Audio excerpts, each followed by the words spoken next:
షాక్తో వైఎస్ జగన్మోహన్ రెడ్డికి పిచ్చి పట్టిందని రాయదుర్గం ఎమ్మెల్యే కాల్వ శ్రీనివాసులు విమర్శించారు. రాయదుర్గం ఆర్ఎండ్బి అతిథి గృహంలో ఎమ్మెల్యే మీడియాతో మాట్లాడారు. రాష్ట్రంలో శాంతి భద్రతల సమస్య ఉందని అసత్య ప్రచారం చేస్తూ కుట్రకు తెరలేపాడని కాల్వ ధ్వజమెత్తారు.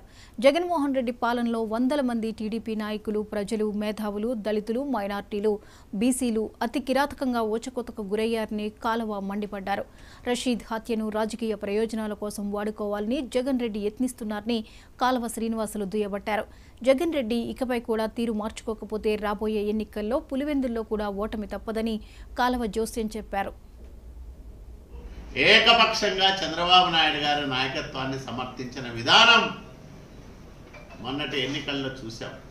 మరి ఈరోజు ప్రతిపక్ష హోదా కూడా లేని జగన్మోహన్ రెడ్డి అంది వచ్చిన అవకాశాన్ని అసెంబ్లీలో ఉపయోగించుకోకుండా, ప్రజా సమస్యల గురించి మాట్లాడుకోకుండా, వ్యవసాయ సీజన్ ప్రారంభమైంది, రైతుల సమస్యలు మాట్లాడచ్చు, ఇవన్నీ ఏమీ మాట్లాడుకోకుండా 24వ తేదీ ఢిల్లీకి పోతాడంట.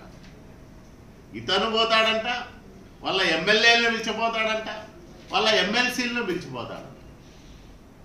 ఒకవైపు అసెంబ్లీ జరిగే సమయంలో నువ్వు ఢిల్లీలో ధర్నా పెట్టుకున్నావంటేనే నీకు ప్రజా సమస్యలపైన చిత్తశుద్ధి లేదు, నిన్ను ఎన్నుకున్న పులివెందుల ప్రజలపైన కూడా నీకు బాధ్యత లేదు అనే విషయం స్పష్టంగా అర్థమవుతుంది. నువ్వు ఒక పార్టీ అధ్యక్షుడిగా రాష్ట్రంలో